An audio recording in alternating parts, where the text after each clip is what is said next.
How to create two accounts with one number on Telegram. So hello guys, welcome back to my YouTube channel. In this quick tutorial, I'll be showing you if we can create two accounts with one number on Telegram or not.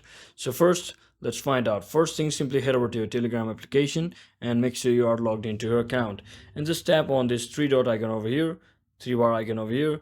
And in this case, I am already logged into my one account. So if I were to add a new account, I'll just come over here and just click on this add another account. But when I click on this, I will have to re-enter my login details, that is my phone number, but I can't add the same number twice, as it will say I've already been logged into that particular account. So what you can do is, instead you have to use a different phone number over here and then re-log in to your account, to your new account.